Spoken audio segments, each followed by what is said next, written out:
habeen walba meel khabaas badan iyo mahoodan u yeeshay sabskrayb la'aan habboonay mahooyada gacala ku tidhi dadka ha u daawanay hablahadhoodi iyo dhaclaha xidhanow biliis noo daawaday. بسم الله الرحمن الرحيم. السلام عليكم ورحمة الله تعالى وبركاته. وحن آدي آدو سلامة يا أصحابتي إذا أدك وقيمها بدن له هباي يراداني وحن آدو سلامة يا أصحابتي يقول حلو الإمر والبسبسكرايبك يلايك تأسيسا يا دعوة وحن كل هاي جزاكم الله خيرا جزاه يا مدنان تكوبال له وحن هاد علينا الله سبحانه وتعالى نو سورة قلية مالنا مدن أنه عافمات قبنا ووحا ugu horeeya uu yahay caafimaadka Ilaaha noo suura galiyay inaan caafimaad ku soo kaakaco inaan caafimaad ku hadlo inaan caafimaad YouTube video-gan aan ku soo duubo waxa aan rajaynayaa inta aan iyagu u helin nasiibka in iyagu caafimaad qaba soo kacaan waxa aan leeyahay Ilaahu caafimaad taamasi inta warwarsan ilaa warwarka ka bi inta awlaad doonaysa ilaa awlaad saalixasi inta cuqdad iyo xiqdiga isku haysa ilaa laabtooda isu ballaari oo xiqdiga iyo ka saar ilaahu inta murugaysan murugta ka fay ilaahu inta dhibaataysan ee wadamada ku dhibaataysan wadamo caalamul islaam oo dhan ku dhibaataysan ilaahu dhibaatada inta cadawga gacanta u galay ilaahay waxaan weydiisanaynaa inuu cadawga gacanta ka saaro inta hadaf iyo hammi khayr qaba lehna ilaahu hammigooga u suura galay hadduu khayr u leeyahay انت هدينو دعاء كاغا سو بخنا دعاء waa muhiim in la isu duceeyaa walaalo muslimiin baynu nahay maanta insha Allah biidmi Allah waa mar kale iyo isku soo noqod dambe oo xiiso leh waxaan leeyahay hanaga xiiso dhicina hanaga fogaanina na daawashada noo dhamaysta waxaan leenahay waana ku mahadsantihiin runtii maanta insha Allah biidmi Allah waxaan ka murugooday waxa weeyaan dilalka soo badanaya waxaynu ka hadlaynaa laba dil oo dhacay wiigan aynu ku jirno maxaa keena dilalka waxaynu ogeyn wiil dhalinyaro ah inuu ustari laba gabdhood oo walaalo ah ku dilay labadaas saaxiibku waa the close friend haddaad isku tihiin qofka waa walaalka oo kale wuxuu dilay gabadh uu qabi jiray oo gabadh yar u dhashay waa la kala tagay markii la kala tagay wuxuu rabay inuu soo ceshado oo qasab ku soo ceshado qasab inuu ku soo ceshado adigu waa malaade iska adkaysay waana diiday inay ku soo noqoto gurigeedii buu ugu yimi mindi ayuu dhex dhigay oo uu ku dilay telefoonkeedii gacanta ayuu qaatay saaxiibadeed buu ugu yeeray gurigii markuu albaabkii ka furayna barti uu dhigay wala saaxiibadeed buu dhigay سبحان الله سبحان الله سبحان الله waxa hadaynu ka horeyno dilka labaadna waa wiilkii raayaynu bilihii hore dhowr bilood ka hor dhowr bilood ilaa 8 bilood 7 bilood ka hor baynu ka hadalay waa labadii cunug ee yaryaraa ee la dilay labadii cunug ee yaryaraa ee la dilay eedadood aabe qabay ay dishay waatii uurka lahayd markii ay uurka lahayd way umushay hadda ayaaba dil toogasha lagu xukumay iyadana maxaynu ka oran doonaa ilaahu khayrkana waafaji marka horta waxaan ku horeynaynaa maxaa keenaya dilalka waxa aad maqlaysaan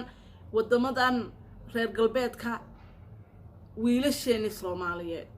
wiilasheeni Soomaaliyeed maalin walba gabadhii ay qabeen marwadoodii ahayd amaba awlaad u dhashay waa la dilay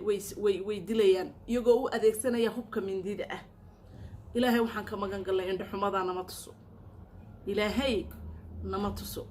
inta uu tusay ee shaydaan wixii xun shaydaan baa iska leh Allah subhanahu wa ta'ala waa kan nasahan yahay inta shaydaanku qaatay ee amalada ku kacay ilaahay waxa aan weydiinaynaa intii ay galaafteen inuu jannatul firdaws galiyo waxa dhacda in badan waynu maqlaynaa dabadii qurbihii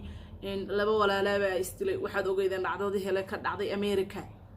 ee sida qasnayd ee kufsiga ka bilaamatay ee ilaa walaalihii in istilaan oo isu aaraan walaalihi dhexdoodii subxaanallah ilaahay baynu ka magan galaynaa raxmaanka ayaanu leenahay ilaahow rabbiyow raxmaanow awlaadayadana shaydaanyuu naga qaadan awlaadda muslimiintana shaydaanyuu naga qaadan inta afka soomaaliga ku hadlaysana ilow shaydaanyuu naga qaadane haddaba maxaa keenaya wiilasheennii laba nooc waa laba qolo waxaad og tahay in dagaal layskula jiro markay qurbihii tageen waxay wajihi kari waayeen carqaladihii yaallay carqaladihii meeshaa yaallay xal iyo solution bay u heli kari waayeen maxay sameeyeen dabadeetana markay calqaladii iyo ilaan waddan aanad waddankaagii ahayn oo aanad ku dhalanin oo lagugu cunsuryadaynayo oo stress dhex yaallo oo hal mid unbay kuu eegtahood ku badbaadaysaa halka midi waa maxay haddaba inaad qabsato xadhigga ilaahay shaydaanku ballan wuxuu ku qaaday inuu kula dagaalamaayo shaydaan ballan wuxuu ku qaaday inuu kula dagaalamaayo haddaad ahayd qof daahir ka ahaa sinada inuu kugu ridayo sino haddaad ka ahayd daahir dil oo aanad dhiig bini aadan gelin wuxuu ballan ku qaaday inuu mindi kuu dhiibayo oo baaskoolad kuu dhiibayo oo uu dil kula beegsanayo wuxuu kaloo ballan ku qaaday haddii aad xaaraanta iska ilaalinaysay inuu ku cunsiiyo xaaraan haddii aad ka baqan jirtay in aad walaalkaas aad dil inuu ku bado inuu ku baro dilka haddaba maxaa kula wajahan waxa weeyaan marka aad shaydaanku weerarba kugu haya haddaad baxayso uu ku weeraraya oo aad su qaadayso weerarba kugu haya haddaad musqusha galayso wuxuu kugu hayaa weerar haddaad seexanayso wuxuu kugu hayaa weerar haddaad xaaskaaga iyo ooridaada u galmoonayso wuxuu kugu hayaa weerar mar walba isagu shaqadiisii kama daalayo dadkeena muslimaadkana waa dad isdhigtay haba u darnaadaan dadka qurbuhuna waabay kasii xag jiraanba haddaba qurbihii maxaa dhacay qurbihii waxa meel walba yaalla waxa weeyaan maqaadaraad iyaga oo wiilkeenna soomaaliga ahay qaadka uu cunayo ku waalanaya ayaa haddana waxaa dhacaysa inuu maqaadaraad kaloo ka waaweyn kiniina fursad u helay uu arkay wixii buu iska cunay qaadkii buu arkay uu iska cunay khamrigii buu ku daray subxaanallah ilaahu awlaada nooga ilaali adaa ilaaliya cide ilaahu inta aan ka naxniya inta nala dhalatiyo intaanu u dhaxnay iyo inta ehelkooda ahba ilaahu waxa aanu ka weydiisanaynaa inaad ka ilaaliso gacan shaydaan ilaahu nooga ilaali dabadeetana waxaa dhacaysa inuu waxaa isku daldalo maskaxdiisii baa bedelantay markuu maskaxdiisii bedelantay ma haysto dadkii qurbaha tegay waa laba waa dad qaxoonti la yaacay awlaadoodii oo qaxoontinimo ku galay maraykanadii iyo qurbihii iyo qaar tahriib ku galay kuwa waalidkood in uunbay qaqaban ilaahayow ama jeel ha geliyaan amaba cilaash ha geliyaan ama soomaaliya ha u soo diraan ama intii waalidkood la socotay waxay ku dadaalayaan waalidkaasi inay awlaadii ag joogtay ay xal iyo xal caqabadaha soo wajahay inay xal u helaan bay la tacaalayaan laakiin kii tahriibka ku galay waa kan labada hablood isdul saaray labada hablood mindida geliyey ee dilay yaa la socda isaga aabba lama socdo eedo lama socoto cid kale wax ka dhagaysanaya ma leh marka la arko maqaadaraadka wacyigelin iyo jahliyadihii ma leh jahliyada shaqaynaya ma leh maqaadaraadkii uu cunay waa isku buuqay markuu isku buuqayna maxaa kula sahlan buu isidhi waa kaa dilka galay waa kaa isagana xabsiga lagu ilaaway subxaanallah waxaan leenahay dadka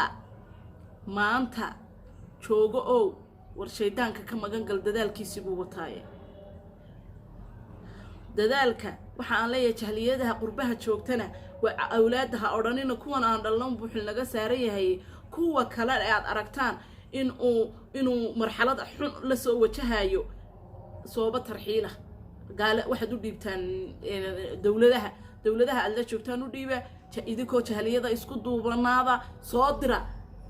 dalkiisii hala geliya cilaashiyadaasi taa intaasaan kaga baxaya hablahaana waxaan leeyahay ilaahay naxariistii janno ha ka waraabiyo ilaahay naxariistii janno ha ka waraabiyo labada awlaade ee baydhaba eedadood loogu xukumay dad baa qabaa'il iyo qabyaalad ka hadlaya war waxaan leeyahay hal qodobo mayada ku dhaafayaayo waxaan leeyahay iyadu maanay hooyo ahayn maalin mar kuway hooyada u ahayd ayay intay googoysay beerkoodii la baxday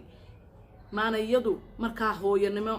markaa naftii naftisha hal loo dilo ilaahay baa idhi idinkuna qabyaalad iyo qurunyo idin qaadine awlaada baydhaba labada uu ku waayay ninkii qabay wuxuu yidhi ha'iis awlaadana anaa dhalay naagtana anaa qabay hala ii dilo oo hala marsiiyo naagta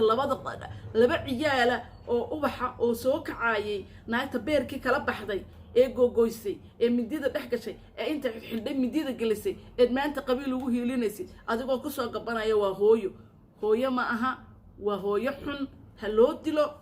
dilo xaqeediyo weygeedana hala mariyo waxaan idinkaga taa waa walaashina idinka codsataa faraha nuxnuuxiya dhaqdhaqaajiya like-ta iyo subscribe-ka iyo daawashadu saddexduba waxa weeyaan waa lagama maarmaan waxay idinkaga tagayaa fi amaan illaah السلام عليكم ورحمة الله وبركاته.